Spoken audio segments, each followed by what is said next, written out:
What's up, everybody? Welcome back to another episode of the Midweek Athlete Pod, episode 10. Yes, sir. Can't hold it up, but you see it, episode 10, man.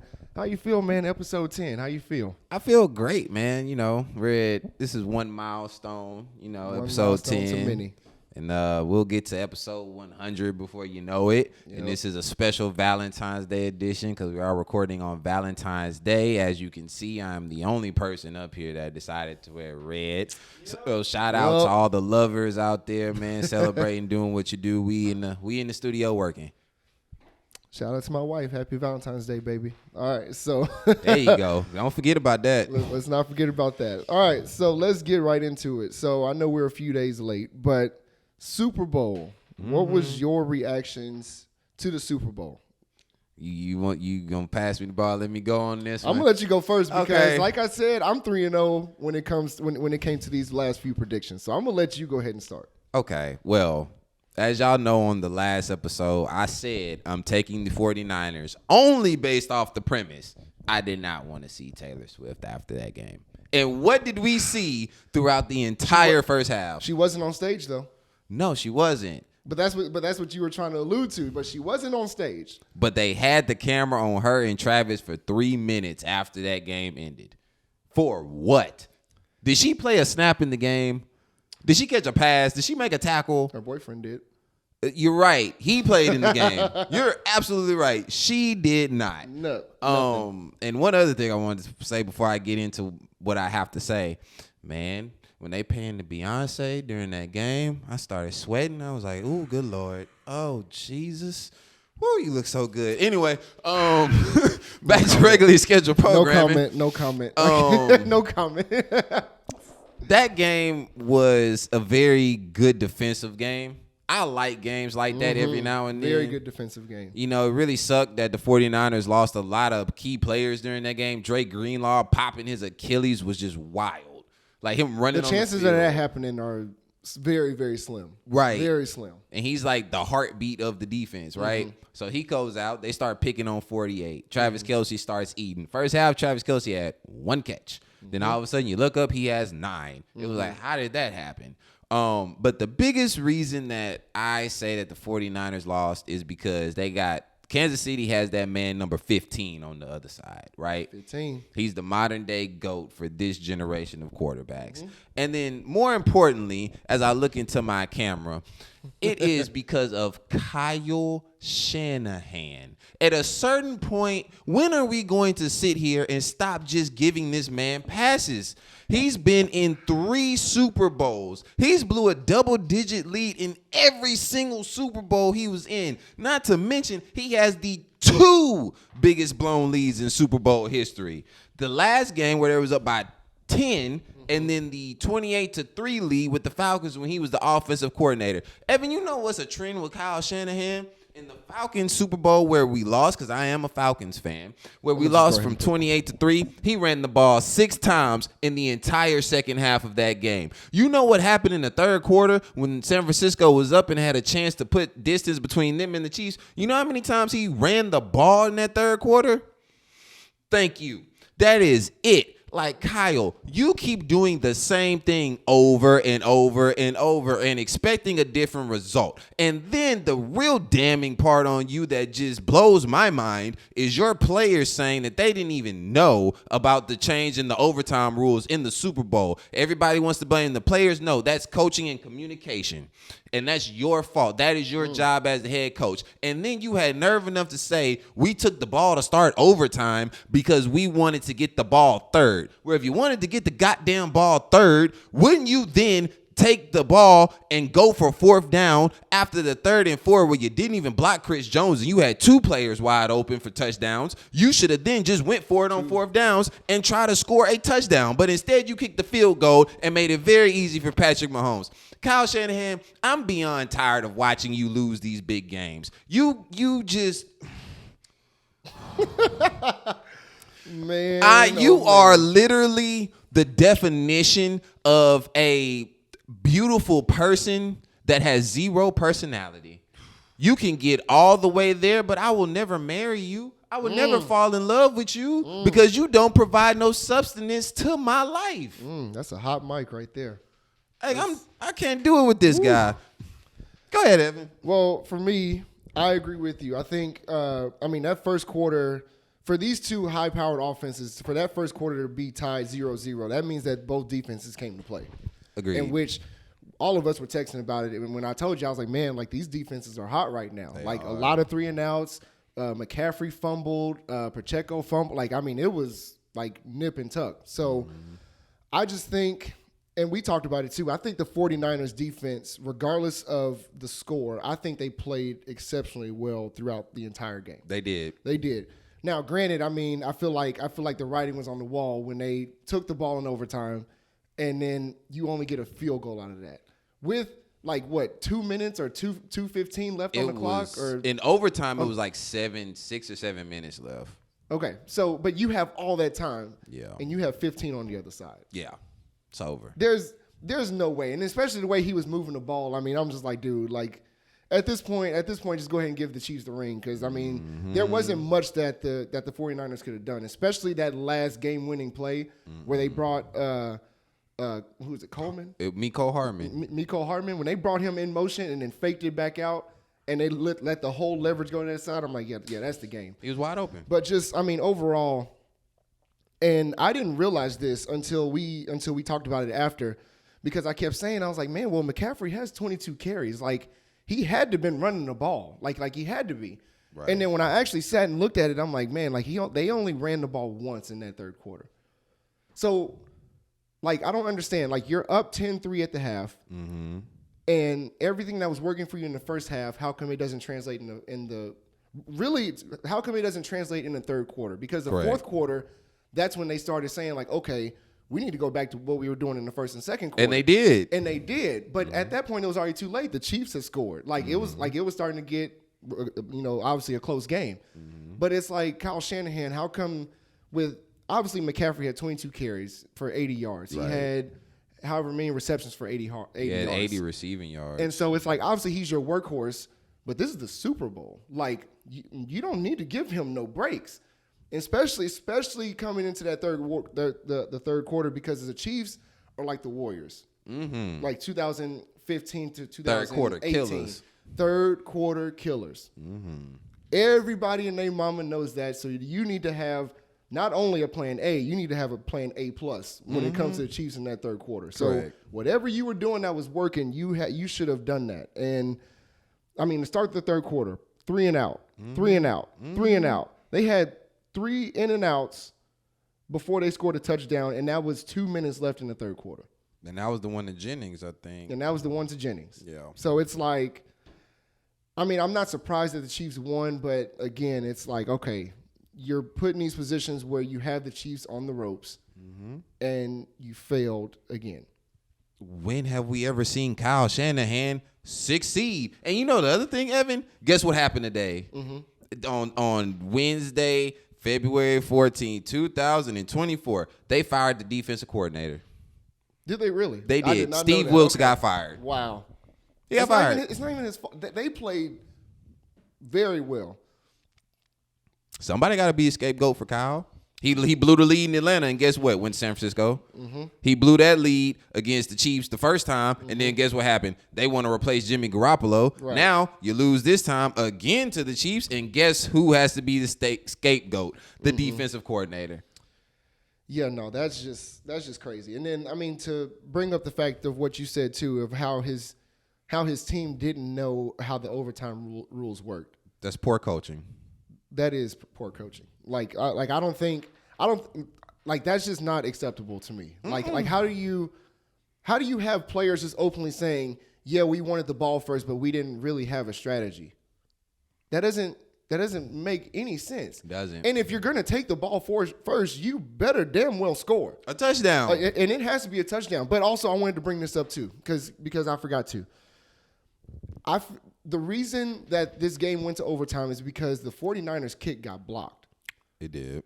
So if hypothetically they had made that, it would have been a 4-point game, not a 3-point game. So the Chiefs would have had to score in that fourth quarter to win it. You see, the only reason I disagree with that is because I think the blocked PAT actually saved them, because if Patrick Mahomes is down 4 with 2 minutes to go, You don't think he scores? I think he's gonna score a touchdown. But that's what I'm saying. I think Mahomes was gonna score a touchdown if they was down 4. I don't think because you got to think, when they got to a certain point, you seen the offense just kind of ease back because they knew they had the field goal in hand. Because Butker is nice. But that's what I'm saying. So you got to give credit to the Chiefs defense for blocking that kick, because if they didn't block that kick, now we really got to see, okay, can Mahomes and Kelsey go score? Which I mean, I think they would have. Right. But it wouldn't have been so like just relaxed. Like, okay, like let's just get to a certain point, and if we can't push the ball any further, then we'll kick it. Right. Like there just needs to be, in that moment, it should have been, we're scoring, there's no other option. Right. And whatever happens after that happens. But since they were just so relaxed and like, okay, we're just gonna kick the field goal. Then again, like I said, the writing's on the wall at that point. Especially once they kick the field goal, then it's like, okay, Mahomes, all you got to do is go score. The biggest play of the game was when Trent McDuffie knocked the pass down with 2 minutes to go. Because if they get that first down, they're just going to bleed the clock, kick a field goal, and we're getting up out of here. Mm-hmm. So that's really what it was. So, Kyle, thanks a lot. Costing people money, parlays, whatever. Yeah, my parlay didn't make it either. Nah, I didn't. My parlay did not make it. Mine was a close, push. Though. It was close. It was just a push because I needed McCaffrey to go over 1 touchdown, and he only had 1 touchdown. I needed Debo to score, and I would have won. He had a chance, and Purdy missed him. Purdy missed him twice. I'm like, dude, I was so mad. I was like, dude, come on. Mm-hmm. Right there. But one other thing about Kyle Shanahan before we move on to our next topic. You go right ahead.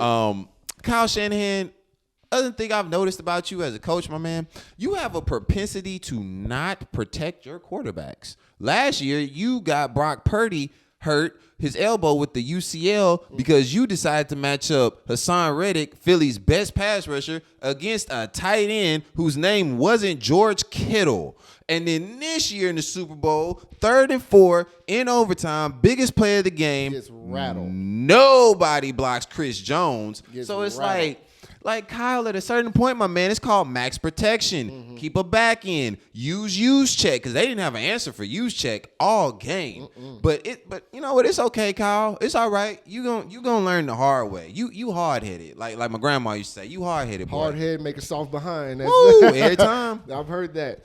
But before we do move on to our next topic, obviously, big story tonight, Kansas City Chiefs parade. Our thoughts and prayers are with, what happened today, excuse me. So, obviously an unfortunate situation to celebrate a parade, but like I said, our thoughts and prayers are with y'all.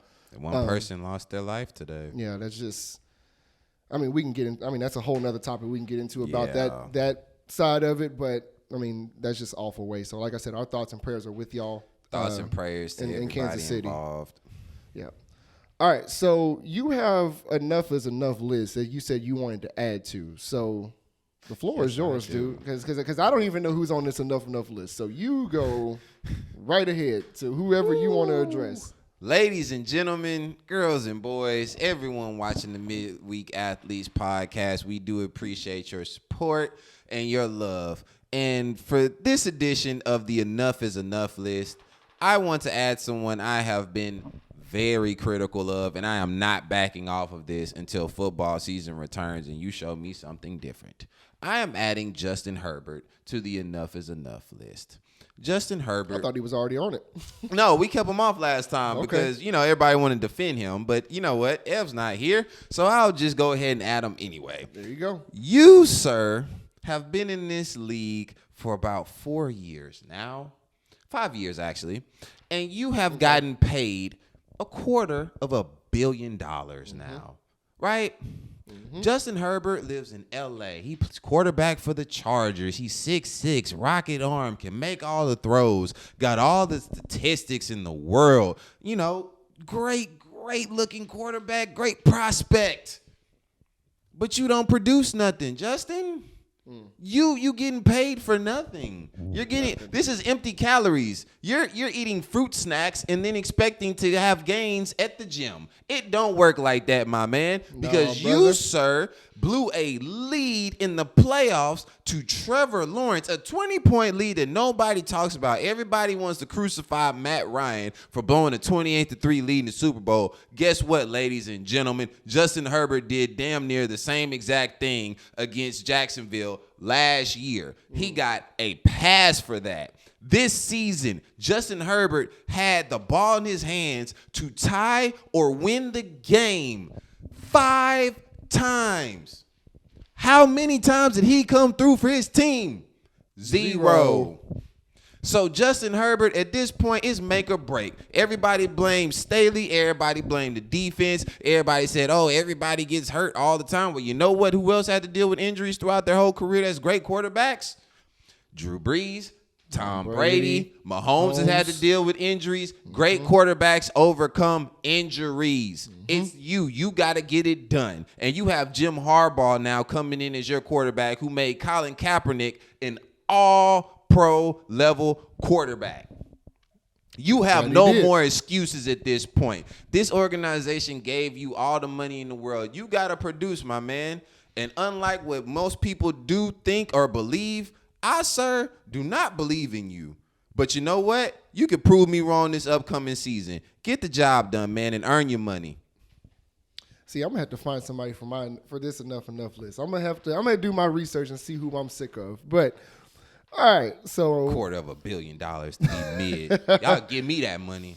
All right, so moving on. So a lot of trades happened within this month. So we'll just kind of grade a few of these because I mean there's a lot of them since February 1st. So let's just grade a few of these. Let's start with I want to save that one for last. Okay. I want to save that one for last. Let's start with the Knicks. The Knicks trade. So the Knicks got, where is it? I just passed it. Knicks get Alec Burks, Bogdanovich, and the Pistons get Evan Fournier, Malachi Flynn, Quentin Grimes, Ryan Arcidiacono, 2 second-round picks, and cash considerations. I think that's a steal. That is a steal. That is a steal. That's a definite you get the Knicks get 2 bucket getters to go along with Jalen Brunson, Julius Randle, Mitchell Robinson will be Mitchell coming Robinson. back soon. But I mean that's a solid trade in my eyes. It is. I honestly think the Knicks got better with that trade. They did. The only thing for the Knicks, man, is just this upcoming offseason. See if you can put together a package with some of this depth that you have to go get you a superstar to go along with Jalen Brunson. That's probably the next move. So do you think with this Knicks trade, do you think that the Knicks are gonna like how far do you think they're gonna get in the East playoffs? They could potentially make it to an Eastern Conference final. Okay. Because the coach of death is in Milwaukee. So the coach of not Doc Rivers. Oh my God, the coach of death. Has Doc Rivers won when he didn't have the most stacked team in the NBA? Never. So right now the Knicks are sitting at 4. Yeah. So relatively, they would have to play the 76ers first. They could win that if Embiid doesn't come back. If they could Embiid definitely doesn't come win back. that series. Yeah, I mean, I think so. So too. So speaking of the 76ers got Buddy Hield. Ooh, I don't know how to feel about this one. I like it because it gives the 76ers an extra shooter, like right. to be able to space the floor. But I also don't like it because as much as I liked Buddy Hield at Oklahoma, I don't know if you can fully trust him. I don't think you can. That's been my biggest issue with him. And like I said, I've been a big fan of him when he was at Oklahoma, but there's a reason Indiana got rid of him. There's a reason the Pelicans got rid of him. There's a reason the Kings got rid of him. There's a reason Indiana got rid of him. Mm-hmm. And now he's with the 76ers. So now, what is the reason why you're getting traded so much? Because it's not like you're going to these teams as a free agent. You're getting traded. He's inconsistent. That's the thing. He's inconsistent. That's the thing. But, if you look at this trade, the only thing that the 76ers got was Buddy Hield. The Pacers got Doug McDermott. I'm not even going to pronounce the dude's name. A 2024 second-round pick, a 2029 second-round pick, and cash considerations. So, basically, the Pacers basically got to steal out of this because you traded Buddy Hield as if he was a quote-unquote max player to get all this in return. And the Pacers are also going to win, especially if Halliburton keeps being injured and not playing to the level that he should be playing, so he won't be an all-NBA player, so they can save that money. Like the Pacers, man, they're thinking next level here, and I see what y'all are doing. The Pacers are going to be a force. I like them too. So I know you were kind of critical on this one. I actually kind of like it, but I'm gonna get your thoughts. So the Thunder got Gordon Hayward. I love it. You love it? I love it. Okay, I love it too. Okay. They needed a vet. Yep, I agree. Needed a vet. I 100% agree with that. Now the thing is, can Gordon stay healthy? That's the only thing, because healthy Gordon Hayward with SGA, with Chet, Lou Dort, J-Dub, well, actually both J-Dubs, like that's not bad. No, it's not. It's not bad at all. It's really not. And I mean, Gordon Hayward doesn't have a lot of, like, I guess, quote unquote playoff success. Correct. But I mean, he's gone up against the Warriors. He's gone up against, I mean, the whatever you want to call them, Lob City. I mean, they weren't that much of a damn threat, but I mean, the Lob City Clippers weren't that much of a threat. The Rockets came back 3-1 against them. So they did. And this is before. No, James Harden was there. No, never mind. But James Harden got benched that game. It was Josh Smith that brought him back in Game 5. So let's be real here. Like, who was the coach of that Clippers team? Doc Rivers. Oh, okay. Yeah, just checking. But if Gordon Hayward can stay healthy, I actually really do like this trade a lot. So I agree. Nets got Dennis Schroeder from the Raptors. So Nets received Dennis Schroeder, Thaddeus Young, and Raptors got Spencer Dinwiddie, which obviously Spencer Dinwiddie just signed to LA. Right, got bought out. And then Thaddeus Young, I think, is getting ready to sign with not the Nets, the Suns. Right. So what do you think of Dennis Schroeder being on the Nets?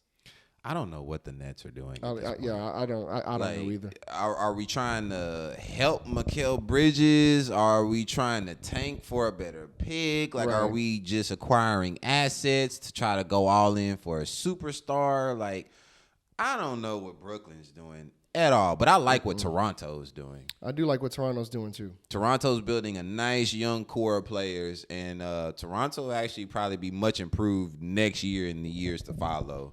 But this year, it's over with for them this year, so it doesn't really matter.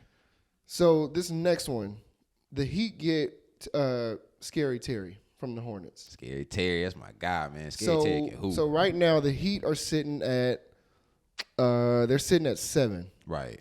Do you think they can make a playoff push getting Terry Rozier? I mean, if you're the Heat, your ultimate goal should be to get a first round matchup with Milwaukee. Wherever that falls, you want to be matched up with Milwaukee because they own Milwaukee. So then, because right now the Pacers are 6, right? So and Milwaukee's 3. Mm-hmm. So if now that you said that makes a lot of sense. Because they own them, they beat them damn near every time they play. You know who also beats them though? Who? Indiana. Yeah.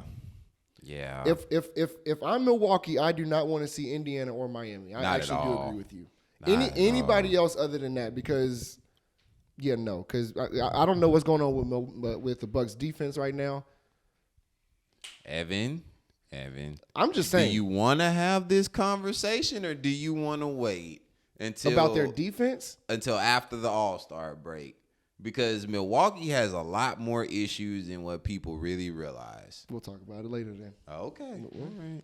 We'll talk about it later because I don't want our tech and audio guy to be hell bent over. He'll be all right. Can I ask you about one person that got traded, and the trade that I liked the most of all of this was Dallas getting P.J. Washington and Daniel Gafford because they needed it. They did need that size, desperately. But the guy that really got screwed over, well, 2 people, Seth Curry, who got traded from Dallas for a third time? That's ridiculous. Like, why do you keep going back there? They keep trading you. They don't want you. And then Grant Williams. Grant, you should have just stayed in Boston, dog. Because they sent him to Charlotte when PJ came to Dallas. So Grant went to Dallas as a free agent. Okay, I don't know why I thought he got traded. Yeah, he should have stayed his ass in Boston. Should have just stayed in Boston. By saying Boston. Now I feel like his career is going to be a journeyman. He's going to be a journeyman. He's going to be around he's going to be bouncing from team to team.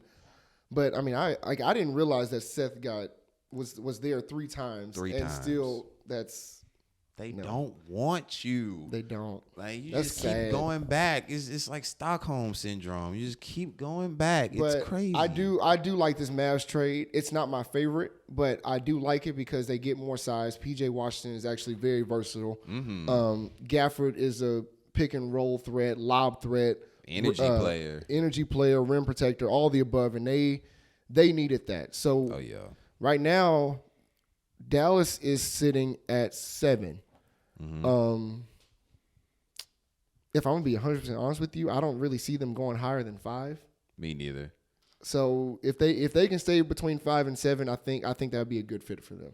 Yeah. A matchup I would like them to see, though, considering their size, if they can get matched up with Denver, I think that would be a good matchup. I think Denver would win it, but I'm saying that would actually be a really good matchup because Denver with Jokic, obviously. Right, I was gonna say who would guard Jokic. I think. Well, I mean, let's be honest. Who can guard Jokic? Nobody. Okay, so let's just. Yeah, nobody. I mean, that's just an anomaly right there. But I think they match up well. I agree. At least on the perimeter for sure. Who do you before we get to this last trade? Who do you think, if you are the Clippers, who do you not want to see in the playoffs? Because right now the Clippers are at 3, so they would play, if playoffs ended today, they would play the Suns. If I'm the Clippers, I want 0 parts of Denver. 0 for parts sure, of Denver. because Jokic is just going to terrorize them. If I was the Clippers in a playoff series, I wouldn't want to see the Lakers at all. I wouldn't want to see Phoenix. No, I'd want Phoenix. You would want because that's a good matchup for them. Okay. And then also the team that a lot of people sleep on is I wouldn't want any parts of Minnesota if I'm the Clippers because of the Karl Anthony Towns, Rudy Gobert element. It's gonna be size versus speed and athleticism. Yeah. And plus they have Ant-Man to kind of neutralize everything. So I wouldn't. Yeah, those would be the ones I avoid. If I was the Clippers, I would want OKC. That's not bad. Or if I'm Dallas, I want OKC as well. You realize, like, if the playoffs ended today, the play-in game would be the Lakers and Warriors. Oh, that would be legendary. That would be insane. That'd be pretty crazy. Oh, you know who's balling right now? Draymond Green. Yeah. See, he ain't said nothing about. You ain't heard him say nothing about Draymond in weeks and weeks and weeks. And that boy Draymond out there hitting half-court shots. You know what I'm saying? Making key defensive stops, locking up KD at the end of the game. Hey, it's cool though. It's cool. It's crazy what Draymond can do when he's a model citizen. Yeah, I've said that. I'll give him his credit. He's been balling. Yeah, he got that $100 million deal, and guess who's not finna get a $100 million deal? First off, your boy Clay. Y'all out here thinking that I'm like, okay, Klay Thompson needs all no, I'm not saying that. I'm just saying, and the people may disagree with me, which some of you already have. I feel like if you were to trade Klay, you might not get as much value. What value is he giving you? Or I'm sorry. Like I feel like you could get somewhat of equal value. Because again, I mean, it's 2 different players. Draymond, the leadership, championship pedigree. The defense. The defense, a dog. Like, I mean, I guess, quote unquote, an enforcer. I get that. There's 31 other teams or 29 other teams that want that kind of stuff. Agreed. So you mean to tell me with Klay Thompson, there's not 29 other teams that want a spot-up shooter? There is. And someone who can shoot the ball and be a threat and space the floor? But you know what the problem is with Klay? His injury history. And I get that. He can't play defense the same way that he used to. So can you have him on the court in these critical moments? I mean, I get that. But the only point that I'm saying is because people are like, you can't get no value for Klay. Like, actually, like if you with the right trade partner, you can actually get just as much as if you were to trade Draymond. That's my only point. Yes, you can. Heck no. Yes, you can. No, you can't. With the right trade partner, you can get just as much value. With the right moron, maybe, but not the right trade partner. Absolutely so, not. Okay. What do you think a Draymond trade package would look like? It would and just it doesn't matter the team. Just it would include multiple picks, where the first or second, because second round picks is whatever. It would include a rotational player and a starter from another team. So you would get two picks, a rotation player and a starter for Draymond, and then you throw in somebody off the bench to make the money work. Because Draymond does not have statistical value, but you see his impact on the court. Yeah, and I agree with that. And Clay does not. Clay was over here throwing fits and throwing chairs and throwing stuff in the air and yelling at Steve Kerr. You know what the difference between Draymond and Clay is? Clay got benched. He started acting like a baby, for lack of a better term.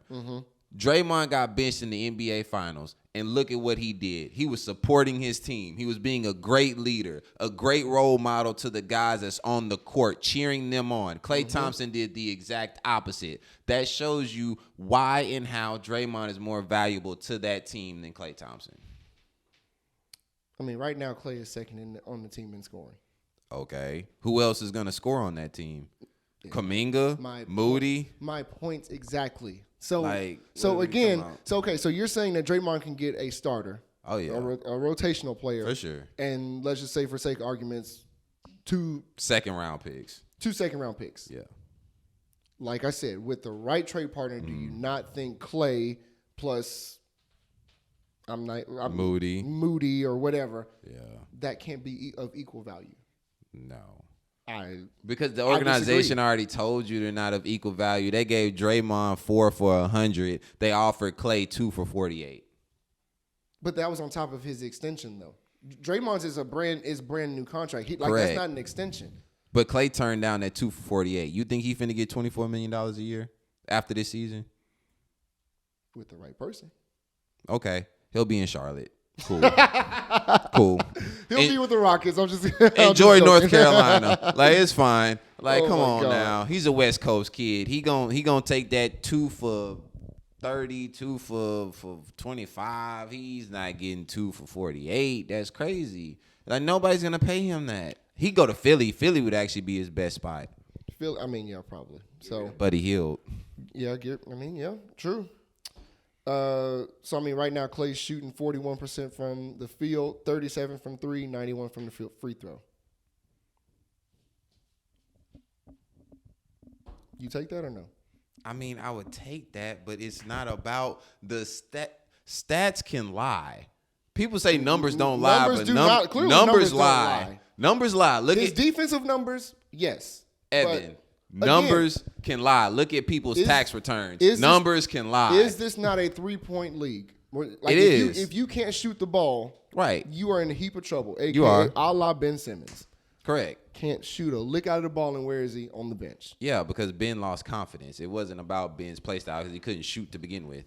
Well, Ben is a different story. I can definitely think of some teams that could use I said he could have some value, just not as valuable as Draymond. I agree to disagree. Okay. All right, but this last trade, I love it. Rockets get Steven Adams. Yeah. I love it. That won't help until next season, but it's a very good trade. I love it because you didn't give up much to get him. Correct. Like, you gave up Victor Oladipo, who wasn't going to play anyway, not a damn thing anyway, and 3 second-round picks. Yeah. I love it. I love it. I think it's a great trade. I love it. This makes me curious of what the Rockets front office is thinking more so when they go into the summer. Like, okay, so we got Steven Adams. You do. Okay, we got Al P. We got Jabari. We got Freddie V. We got Dylan Brooks. Got Tari. We got Tari. We talked about Jalen Green might be a name that's floating around as trade bait. I think with the right pieces, the Rockets can get back to Rockets basketball. Well, this is the thing. Going into this offseason, because they haven't paid Al P yet, right? I think he has one more year on that rookie deal. So next year would be his last year on that rookie deal. So are you going to extend Al P? Are you going to extend Jalen Green? What you going to do? Mm-hmm. It's a big decision to make this upcoming It's a big decision. Because if you don't pay Jalen, that just signifies to everybody we're going to move on from him. Right. Now, if you extend Jalen and you don't extend Al P, Now this is the same thing. Like, okay, well, they believe in Jalen more now, and it may create a dynamic where, though I don't know this, who nobody knows, but it could create a dynamic where those guys are competing to try to figure out whose team it is instead of building an actual team. So you got to figure out what you want to do. I think if you're the Rockets front office, and I'm a big Jalen Green fan, and I've been critical of him too, but I mean, maybe it is time to kind of just throw his name out there and see what sticks. Just throw it around, see what sticks. Maybe the Rockets, instead of just offering 4 second-round picks or for whatever picks from Mikal Bridges, throw in Jalen Green and see and if they throw in Jalen Green, that deal will get done. Right. So, yeah. I mean, to bring in a guy like Mikal Bridges, or we talked about last episode with Vala, maybe a Trae Young or something like that. I think if the Rockets make a big splash this summer, kind of like they did last summer, I think they're going to be back with it, especially with a durable guy like Steven Adams. With the exception of this year, he's been one of the most durable guys in the league, and tough, and I mean tough as nails, like all kind of stuff. So to have that, I'm good. I mean, I'm set. I look. Everybody may seem to think that I just dislike Jalen Green. I don't. I actually was a huge Jalen Green supporter when he got drafted. I just don't know what the Rockets are going to do at this point, especially with the vets they brought in. Ime as the head coach. It's just very confusing as to what they're going to do moving forward. And Thompson's playing well. Thompson is playing well. So now now it's like, well, damn. I was kind of skeptical about him when they drafted him. We signed Fred, but Thompson is developing kind of rapidly here, so what we gonna do with Fred? So it's a very tricky situation, but it is what it is. It is what it is. Was there another trade that spoke to you?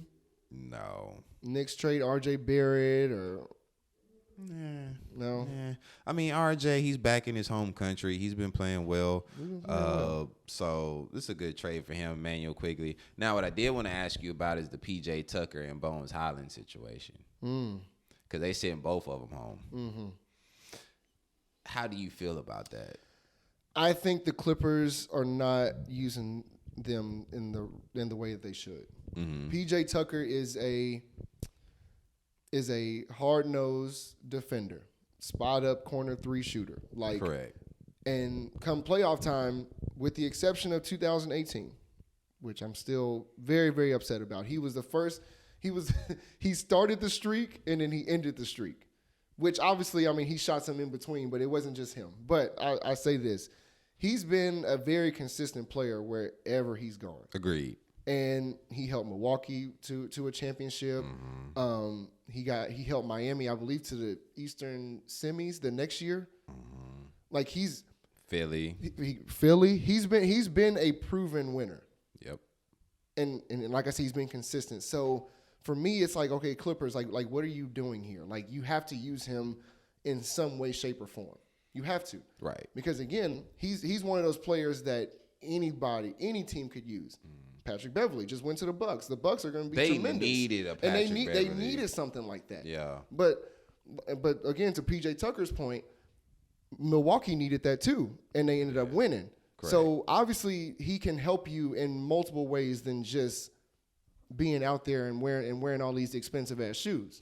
They are fly, the shoes. No. Shoe game's crazy. I mean, he has his own house for that's wild. Yeah. But my point is he can bring so much value to him. So the fact that you aren't using him to his ability and you have him mentally to a point where it's like I'm pissed, like I don't want to be here, like blah blah blah, like that's not cool. Like use him in the way that he should be used. Right. If not, you should have got off of him a couple weeks ago to a contender.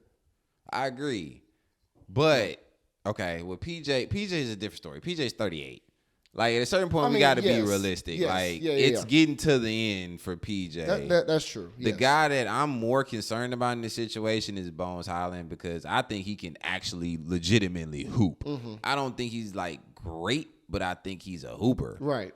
And the problem is Denver kind of had the same issue with you.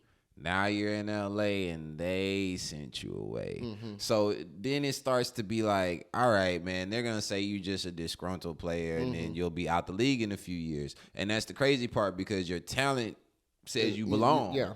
But your attitude might get you out of the NBA. Right. Which is sad. Which is sad. And I don't really know what's going on with LA. I don't know why the Clippers decided to just become an AAU basketball team and have nothing but guards and wings. And Zubac is like the only big on that entire team. It makes no sense. But that's the direction they decided to go in. Yeah. So, I mean, those two guys, man, PJ, I feel for you, Bones. You just got to get it together, my guy. Yeah, I mean, relax. I mean, like I said, if you're not going to use PJ the right way, you should have got off. Like the Clippers should have got off of him. Yeah, but they don't want him to go to the Lakers. They don't want him to go to Denver. And I'm not sitting here saying trade him to your rival, but like if you're not going to use him, like he's too talented defensively, regardless if he's 38 or not. He's too talented on the defensive end. He's too much of a vocal leader to just be sitting the bench. Right. That's just me. PJ Tucker gives me Raphael vibes from Ninja Turtles. That's all right. You got it. He does. All right, you got it, man. You got it. Well, I'm sorry, PJ. Last question before we take this in for a landing. So this Clippers experiment, I mean, obviously we were kind of skeptical about it, but right now they're third in the West. What do you think their upside is at post All-Star break? Post All-Star break, the plan should be to lock yourself into a top 6 seed. That's really all you need to do. Yep, because right now they're third. And then also you should make sure to preserve PG and Kawhi. You should give Westbrook more minutes after the All-Star break and kind of let him begin to kind of round into form so he's really ready come playoff time, because Westbrook was awesome last year in the playoffs. He sure was. He was awesome. He sure was. And James Harden seems to be a great little point guard and facilitator for that team who can also go get a bucket when he needs to get a bucket. He looks rejuvenated out there, man. No, he looks good. So I think the experiment is working, but if they flame out in the playoffs, remember, that's my biggest. Paul George is going to be a free agent after the season. And Golden State needs a wing to replace that guy that can't move laterally. And apparently Indiana is thinking reunion. That's my only thing that really concerns me. Like Kawhi, with the exception of Kawhi, let's just take Kawhi out of this. Paul George, amazing regular season player. Amazing. Westbrook, amazing regular season player. Harden, same, just and you can just go down the road. Right. When it comes playoff time, Paul George, 5 of 20. Playoff P. Russell Westbrook, like 5 of 30. Like, we not about to do that with my boy Russ, because when Russ and PG was together in Oklahoma City, you know what PG did in that Utah series?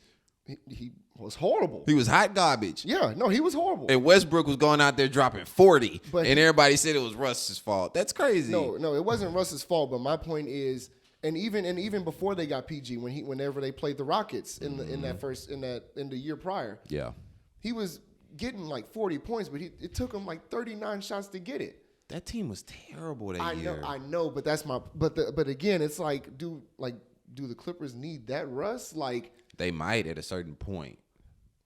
If you want to go 10 or 30 or whatever, like, I mean, I don't know. I just don't think that's efficient. And obviously, James Harden usually becomes a shell of himself. Games 5, 6, and 7 around that range. So that's what scares me too. But I do think they can make at least the Western Conference Finals if they play well. You know who's the sleeper on that team who's going to be critical come playoff time? Norman Powell. He's going to be critical come playoff time. Coming off the bench, he's going to be a heap of trouble for sure. Because the West is loaded, man. It's crazy. The Kings it's a bonus, man. The Kings are 8, Lakers 9, Warriors 10, Dallas 7, Suns are 6, Pelicans are 5, Denver's 4, Clippers are 3, OKC's 2, and Minnesota's 1. Wait, Pelicans made it to 5? Pelicans made it up to 5. Oh, wow. I don't know. I'll be honest. I don't know how. But I don't know how that happened. Oh, wow. We got to start putting some respect on B.I. and Zion's name. Oh man, Zion, I see you, bro. You been balling lately, man. Yeah, I don't. Keeping it low key though. I see. Keep it low key, I my see dog. How you doing. Yeah, keep it low key. You and Ja staying real low. Ja, get healthy, man. We need you back. in the NBA. Yeah. The league is better with you, man. Oh, yeah. So, but I think that's all the time we got. Wrapping up episode 10. Yep. Appreciate all the love, like and subscribe. Make sure you share with a friend. And we're ranking up these subscribers, man. I think we're at what 55 audio, man. 57. 55 on YouTube. So, man, hey, thank y'all. And thank one y'all for the last support. thing before we get out of here, I'd be remiss if I didn't Almost do 55. this. It is Valentine's Day, and I wanted to give a special Valentine's Day shout out to my mother. I love you, Mom. You're amazing. I'll see you this weekend. I just really, truly adore you. And also to someone that's not here that I miss dearly every day, to my grandmother. I miss you. I'll see you again one day, and I think about you all the time. I just wanted to end on that note. Happy Valentine's Day to you two moms. And I already said happy Valentine's Day to you too, Sam. So let's go right Don't make them sleep on the couch, Sam. So, all right. Appreciate y'all. Don't forget to like, share, subscribe. Also, check us out on Apple Podcasts, because last week I said Apple Music. So, so Apple Podcasts and Spotify if you're on the go. So, appreciate you. I'm Evan. Wes here, man. We out. Episode 10, baby. Let's go. We need a fan, dog.